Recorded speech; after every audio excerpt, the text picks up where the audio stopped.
I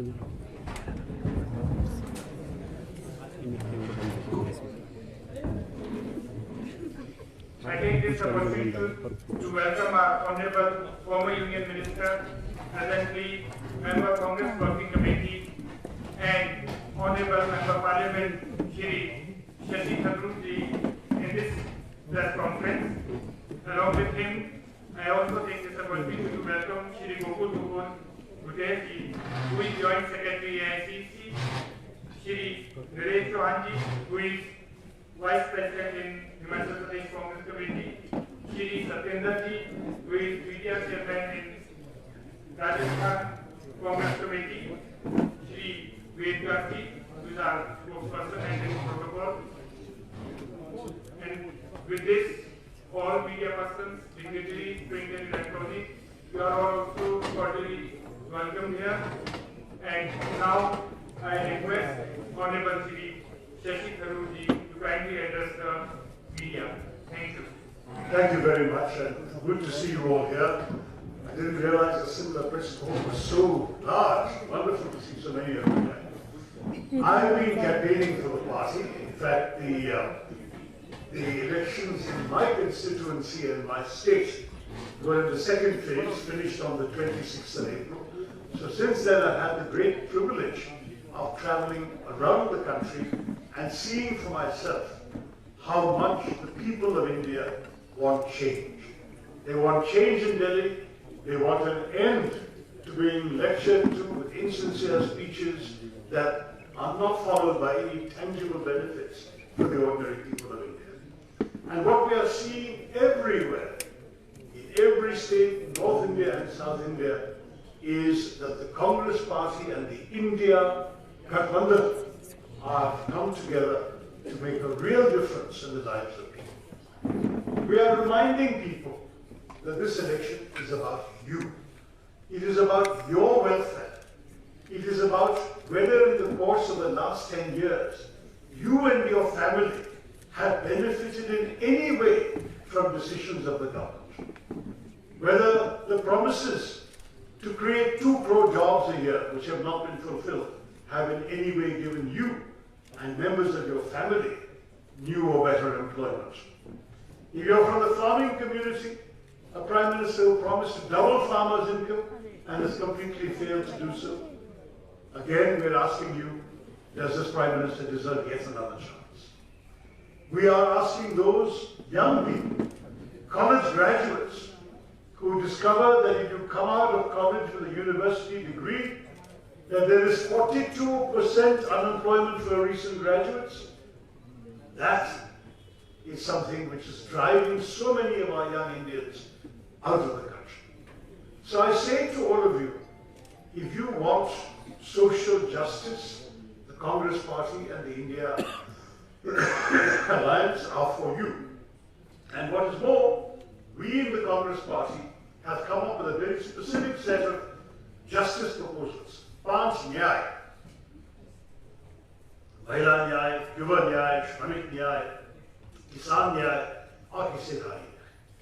हम चाहते हैं कि सब जन को हमारे देश में न्याय के साथ जीना, डिग्निटी के साथ जीना उनका हक है और हम ये देने के लिए तैयार हैं। I hope you've seen our campaign literature. I was a member of the Manifesto Committee. We have done some serious work on what the country needs to see happening. And we have also committed to undoing some of the damage that this government has done, repealing a number of anti-people laws, and creating an environment in which business can flourish, and at the same time the revenues coming to government from business can be given to the poor, the marginalized, the disenfranchised, the excluded. We believe in inclusive India. We believe economic growth should be for everybody. And we do not believe in discriminating on the basis of religion, on the basis of caste, on the basis of region, on the basis of language. If you are Indian, you are an Indian citizen, you have the same rights as every other Indian citizen, and the Congress Party and the India Alliance will stand up for your rights. You in the media know very well what has happened to your freedom of expression. We will pledge to restore that freedom reduce the interference by the government with your owners, with your editors that have compromised your ability to do your work. We want once again to create an India where, in the words, the immortal words of Rabindranath Tagore, great Gurudev, an India where the mind is without fear and the head is held high. That is not the India that most of us are living in today. We are seeing fear everywhere.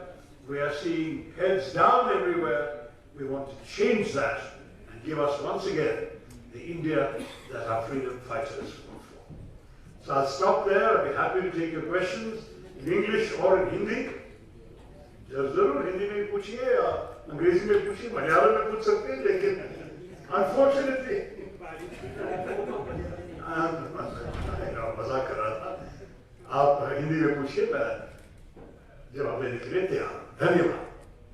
Sir, अभी तक जो चुनाव हुआ है उसमें India जो alliance है उसको कहाँ देखते हैं आप, कितनी सीटें? हम बहुत आगे हैं। आप देखिए, भाजपा का वैसे भी काफी कठिन स्थिति थी, क्योंकि 2019 में सारे राज्यों में जहां वो मजबूत थे वहां मैक्स आउट कर दिया। आपको याद है 6 राज्यों में उनको सारे सीट मिल गए, 3 राज्यों में 1 सीट छोड़ के बाकी सब मिल गए, 2 राज्यों में 2 सीट छोड़ के बाकी सब मिल गए। ये 11 सीट में उनका एक ही रास्ता है, जाओ नीचे जा रहे हैं हर जगह। अब देखिए, हरियाणा में कुछ नहीं मिला हमें, इस बार हमें कम से कम 5 से 7 सीट मिल रहे हैं। राजस्थान में भी कुछ नहीं मिला, अब लोग कह रहे हैं कि 10-12 सीट तक राजस्थान में हम जीत सकेंगे, शायद उससे भी ज्यादा, क्या किसको पता। एक राज्य कर्नाटक में हमें सिर्फ 1 सीट मिला था, और अभी कह रहे हैं कि कर्नाटक में 15 से 17 सीट जीत सकते हैं हमारे। तेलंगाना में हमें मेरे ख्याल में 3 सीट है, अभी लोग कह रहे हैं कि 10 से 12 हो सकता है। तो कांग्रेस बढ़ते जा रहे हैं और भाजपा नीचे जा रहे हैं। इसके साथ हमारे अलायंस जो है, हमारे सहयोगी पार्टी जो है, बिहार में आप देखिए कितना शानदार प्रदर्शन हमने देखे हैं आरजेडी तेजस्वी यादव जी की पार्टी से। महाराष्ट्र में देखिए हमारे सहयोगी बढ़े, मतलब उनके आंकड़े बढ़ गए हैं, और जो आधा में काट के भाजपा के साथ चले गए थे, उन पार्टियों को सीट मिलना बहुत मुश्किल लग रहा है। तो आप पूरे भारत में देखिए, हर इलाके में देखिए, सरकार बदलने का इशारा ही मिल रहा है।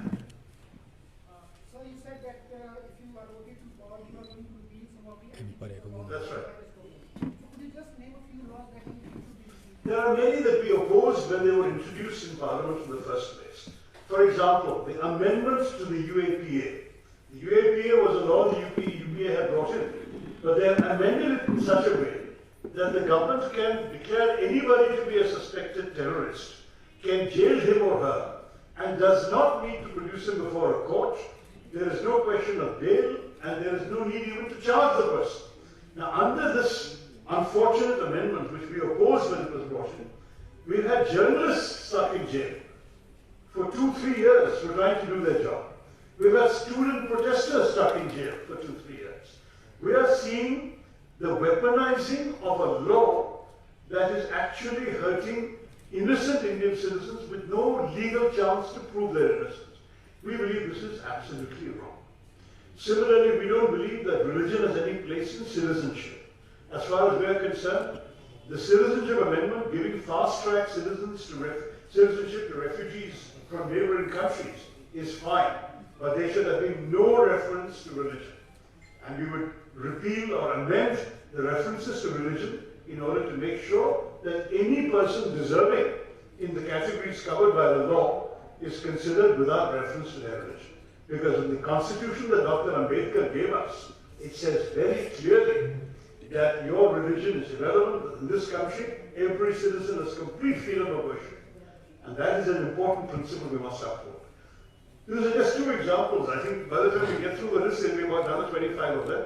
But the idea is we want to preserve the constitutional integrity of the country by ensuring that many provisions of these anti-people laws that abridge the rights and freedoms of Indian citizens are removed so our rights and freedoms are back.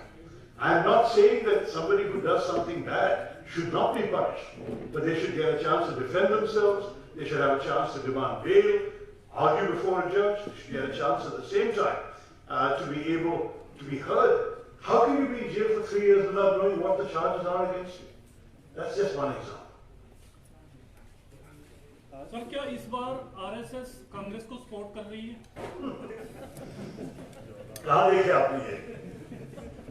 देखिए, Congress party सबकी party है, लेकिन अब तक हमें जो कुछ हम पूरे देश में देखे हैं, आरएसएस की अपनी ही पार्टी है, वो आजकल देश चला रहा है। तो इसलिए मैं नहीं कहूँगा कि आरएसएस हमें समर्थन दे रहे हैं। हम देख रहे हैं कई इलाके में कि भाजपा आरएसएस की नजदीक है, शायद इतनी ज्यादा नजदीक नहीं, करीब नहीं है, लेकिन वो आप उनसे पूछिए दोनों तरफ से कि क्या हो रहा है, हमें तो मालूम नहीं, लेकिन हम तो ना मांगा ना मिला उनके समर्थन। सर, प्रधानमंत्री नरेंद्र मोदी लगातार कह रहे हैं कि SC ST OBC का आरक्षण मुस्लिम कम्युनिटी को देना चाह रही कांग्रेस। आज भी उन्होंने एक इंटरव्यू में कहा है। ये कहाँ देखा? मैं प्रधानमंत्री से पूछना चाहता हूँ, मैं भी पढ़े लिखे हूँ, मैं तो मैनिफेस्टो कमेटी का अंग था। हमने ये न्याय पत्र जो हमने पब्लिश किया है, ये है हमारे मैनिफेस्टो। उसमें बताइए कहाँ, कौन से पेज में, कौन से पैराग्राफ में लिखा है कि वैसे करने का इरादा है? मोदी जी का ये बात है, उनकी मैनिफेस्टो तो कोई इम्पैक्ट नहीं रहा, कोई उनकी मैनिफेस्टो की कोई चर्चा नहीं कर रहा। चर्चा हमारे मैनिफेस्टो पे है, क्योंकि हम जनता के आवश्यकता समझ के हमने मैनिफेस्टो लिखा है। बेरोजगारी के खिलाफ हमने क्या क्या लिखे हैं, हमने कैसे करेंगे पहले नौकरी पक्की, हम कैसे लेके आएंगे लोगों को इस देश में जीने का हक, ये सब अपना मोदी जी कुछ नहीं कहते, लेकिन जो मैनिफेस्टो में नहीं लिखा है, जो कोई सोचा भी नहीं, और मैं कह सकता हूं मैं कोई मीटिंग को मिस नहीं किया, इस विषय पे चर्चा भी नहीं हुई है मैनिफेस्टो कमेटी में, इसको लेके कह रहे कि ये है कांग्रेस पार्टी की इरादा। और एक और चीज आप याद रखिएगा, आरक्षण दो किस्म के होते हैं हमारे देश में, केंद्र आरक्षण है और राज्यों का आरक्षण। हर प्रदेश में अपने अपने यथार्थ हो सकता है। तो अगर 2-3 राज्यों में सिर्फ उनके राज्य में ओबीसी रिजर्वेशंस के भीतर कुछ मुस्लिम कास्ट को भी मिले हैं, वो तो उस प्रदेशों की रियलिटी है, वो सिर्फ कांग्रेस के प्रदेश नहीं है। कर्नाटक में जब था भाजपा भी कांग्रेस, डीएमके है तमिलनाडु में, केरला में कांग्रेस भी रहे, लेकिन जो भी है इस प्रदेश में, वेस्ट बंगाल में कांग्रेस की है, जो भी है, अंत में अभी आपको बताया कि कलकत्ता हाईकोर्ट ने एक स्टैंड लिया इस विषय पर कि मुख्यमंत्री अभी जा रही है सुप्रीम कोर्ट। तो अगर अदालत के सामने इस विषय है तो कोई कुछ नहीं कर सकेंगे जब तक अदालत ने कहा कि ये होगा या नहीं होगा। लेकिन जो इस देश में अब तक हुआ है, इसके बेसिस में प्रधानमंत्री ये कैसे करने लगे अपने मालूम नहीं है, हमारे मैनिफेस्टो में ये नहीं है। जरूर साहब, मेरा सवाल ये है कि अक्सर चुनाव के वक्त ये चलता है, हिंदू मुस्लिम या आरक्षण की बात होती है, आप तो खुद यूएन में रहे हैं, क्या ये इंडियन पॉलिटिक्स सही है? देखिए, अच्छा नहीं है। मैं 2-3 चीज कहना चाहता हूँ इसके बारे में। मुझे बहुत बुरा लगा, एक भारतीय नागरिक के रूप में हम प्रधानमंत्री जी का स्थान हम इज्जत करते हैं, ये महान व्यक्तियां प्रधानमंत्री रहे हैं, हम कभी भी अपेक्षा नहीं की कि इस किस्म के स्थान से, इस प्रधानमंत्री के पद से हम इस किस्म के लफ्ज, इस किस्म के शब्द सुन सके इनके मुंह से। ये बहुत बुरा लगा। हमें प्रधानमंत्री से आपके माध्यम से मांग रहा हूं कि प्लीज इस किस्म की बातें मत कीजिएगा, डिसेंट है आपकी पोजीशन, आपके स्थान का गरिमा और उनकी मर्यादा जरा प्लीज आप सुरक्षित रखिएगा, इस किस्म की बातें मत कीजिएगा। दूसरी बात मैं कहना चाहता कि इस किस्म की बात वैसे भी क्या कर रहा है, हमारे देश को बांटना चाहते हैं आप लोग। क्या प्रधानमंत्री पूरा देश का प्रधानमंत्री नहीं है, सारे भारतवासी का प्रधानमंत्री नहीं है? 20 करोड़ लोगों को आप अलग करना चाहते हैं इस किस्म की बातों के साथ। तीसरी बात, चुनाव में हमारे मन में क्या है, 2014 से 24 तक जो कुछ हुआ और 24 के बाद क्या होने वाला है, ये है हमारे चिंता। लेकिन प्रधानमंत्री जी से बात कीजिए, आप औरंगजेब के बारे में सुनेंगे, आप 1984 के बारे में सुनेंगे, आप बहुत दूर ऐतिहासिक विषय पे मैं ये क्या होता अगर मैं होता 1971 में, इस किस्म की बात मैं समझ नहीं पाता। आप भविष्य के बारे में पूछिए, आप कल क्या करेंगे हमारे बेरोजगार युवाओं के लिए, वो 2047 के अमृतकाल के बारे में होना चाहता है। इस किस्म की राजनीति कैसे चलेगी? अगर आप चुनाव लड़ते हैं, आप लोगों को आपके रिपोर्ट कार्ड दिखाओ, आप क्या क्या किए हैं उनके लिए 10 साल से, और रिपोर्ट कार्ड दिखाने के बाद आप जनता से माफ मांगिए। यह है आपकी जिम्मेदारी, और जनता की भलाई है सरकार की जिम्मेदारी। मंदिर बनाना, प्राण प्रतिष्ठा करना सब अच्छे उनके लिए, उसका जगह है, लेकिन सरकार का प्रथम रिस्पॉन्सिबिलिटी क्या है? हमारी जनता की भलाई, और उसमें क्या क्या है मोदी जी, प्लीज समझाइए। Yeah. Prime Minister, he has succeeded in running sort of presidential form of election, the president form of election. So much so that people don't even bother who their candidate is and they just vote for him. So is it a failure on the part of Congress and the opposition to give him such a platter, like he's able to run such a... We have not given him the platter. So the problem in our situation is this. We are seeing a parliamentary system being run presidentially. And that is because his party has been complicit in the creation of a personality cult that has never been seen in this country before. You get a vaccination for COVID, you get his picture on the certificate, not yours. You go abroad, there people say, this is not your photograph. Say, no sir, it's our Prime Minister's photograph, it's not laughing. But that's what's happening.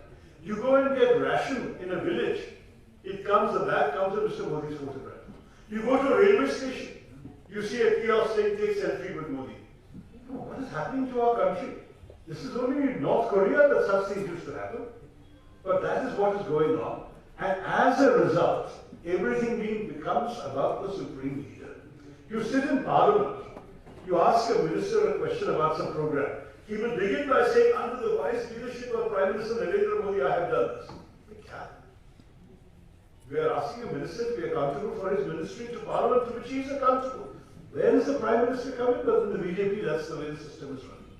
So the question I'm asking you is that normal? Is that natural? Is that how it should be? Is it how it's ever been in 70 years of Indian democracy? The answer bluntly is no. And we have had, we just sadly, yesterday marked the 60th anniversary of the passing of Jawaharlal Nehru. Jawaharlal Nehru was a man who not only did not encourage a personality cult, he came to Parliament every day that Parliament was in session. He encouraged the opposition to speak and gave them importance out of all proportion to their numbers. Even his own party backbenchers had the freedom to criticize him, the Prime Minister. Do you remember the famous debate in 1962 about Aksai Chin in China, when he said not a blade of grass grows there? And a Congress party MP from Delhi stood up and pointed at his own bald head and said, sir, not a hair grows on my head, you want to give this to China too? This is a Congress party MP talking to his Prime Minister. This was the kind of democracy we had. Okay, and now we are seeing a Prime Minister that no one dares to speak to or about to his face in his own party. So let's please understand that it is not the opposition of the Congress party that has empowered or enabled this presidentialization of the Prime Ministership. It is the BJP that has been complicit in allowing this to happen. I might add, however, that we have, as a result of this, the worst of both worlds. We don't have any of the advantages of a presidential system. One of the major advantages of the presidential system is the president does not control the legislature. And the legislature is an independent body that can hold the president accountable, that can ratify his appointments, that can challenge him, that can approve his budgets, and so on. We don't have that. Instead, we have a BJP majority from which both the president emerges and the parliamentary majority exists, and they'll pass anything he wants them to. Any budget, any law that the cabinet puts forward through in the parliament. Nobody in the BJP has ever challenged the law on the House, floor of the House has suggested anything, even suggested an improvement. Nothing ever. So the result we are seeing is that the parliament has become a notice board for the Prime Minister's announcements and a rubber stamp for his decisions and his laws. That is not the way the parliamentary system is supposed to work. If we bring the India Alliance to power, it will be a coalition government, and in the coalition government, the Prime Minister will be a first among equals. The ministers will have their own authority and their own rights. That's going to be the strength of the parliamentary system in action. And let me finally also add, in the last 25 years, we've seen how successful coalition governments can be. The best period of economic growth in Indian history was from 91 to 2011, and in those 20 years, we never had a majority government. So that's the situation we're talking about. We see nothing wrong in offering a good coalition government made up of many parties that can bring positive change and democracy back to India. Sir, if India Alliance come in power, then who will be Prime Minister candidate? But sir, that's precisely the problem. We shouldn't be asking that question in a parliamentary system. In a presidential system, it's a choice of individuals. In a parliamentary system, the only people who can vote for Mr. Modi are the voters of Varanasi. Nobody else. Mr. Modi is accountable to his party first and foremost, and through his party to parliament. And tomorrow, in principle, he could be replaced by somebody else in the BJP, and that's the way the system is supposed to work.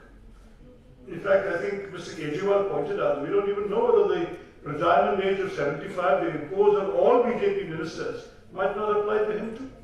So how do we know? You say you're voting for Mr. Modi. Mr. Modi has basically got 1 year and 3 months left before he turns 75. We are talking about 26 parties coming together in the India Alliance.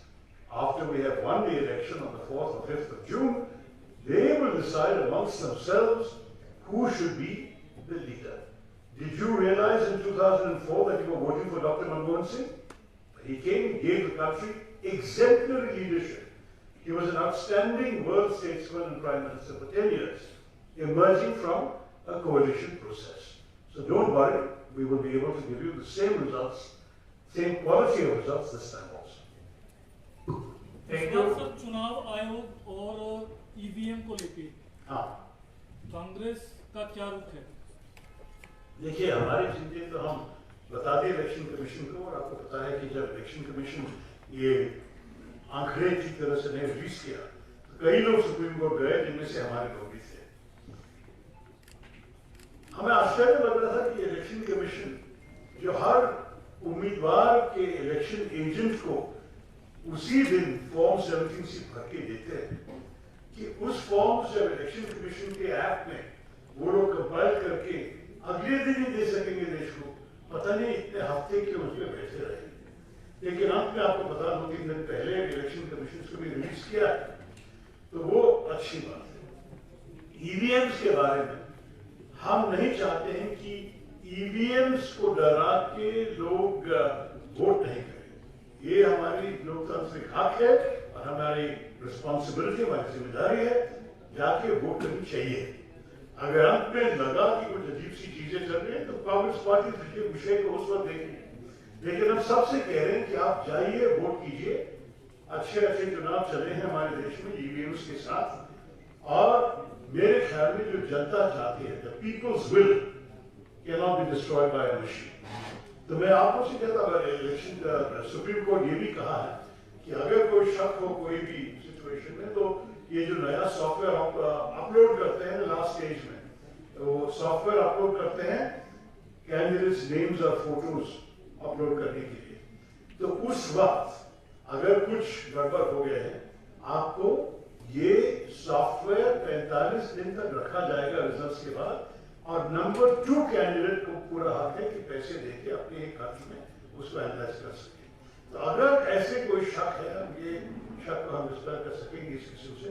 लेकिन मैं लोग से कहता हूं, please don't worry so much about EVMs that you don't cast your vote. You must cast your vote.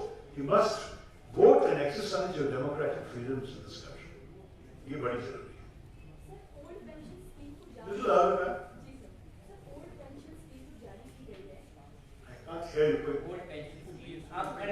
Old pension scheme, जी। देखिए, new pension scheme एक date से शुरू हो गया है, और हमने कहा था कि हम ओल्ड पेंशन स्कीम को वापस जाएंगे, यही बात है। हिमाचल में तो हम वापस ओल्ड पेंशन स्कीम ही दे रहे हैं, और ओल्ड पेंशन स्कीम में नेचुरली पीपल के बेनिफिट्स जरा सा बेहतर है। यही मैं भी समझा। आपका प्रश्न पूरा सुन नहीं। How do you see financially burden on state government? ये देखिए, एनपीएस सरकार के लिए बेहतर है और ओपीएस पेंशनर्स के लिए बेहतर है, यही सही है, क्योंकि सरकार अपने अकाउंट्स बैलेंस करने के लिए सब कोशिश करते होंगे, यही कारण है उनका वो आदमी भी ले आने के लिए। मुझे अजीब सा लगा कि जब भारत की आर्मी पूरा दुनिया में जाना जाता है कि ये प्रोफेशनल आर्मी है, कि इस आर्मी को आप खराब करके लोगों को 6 महीने ट्रेनिंग देके उनको जवान बनाते हैं और 3-4 साल के बाद उनको छोड़ भी देते हैं। ये बिल्कुल I can't understand the logic of this except कि सरकार अपने खाते के बारे में सोच रही है। How can we adjust our account books and save some money on future pensions? ये नहीं, ऐसी चीजें हैं हमारे देश में जिसपे सरकार को खर्च करने की जरूरत है। पेंशन है और हमारे आर्मी की प्रोफेशनलिज्म और प्रोफेशनल सर्विस उनमें से भी एक बड़ी चीज है। Thank you, sir. I think this is enough. Now I request you all to kindly have high tea. और इसके बाद मैं आप सभी से निवेदन भी करूंगा।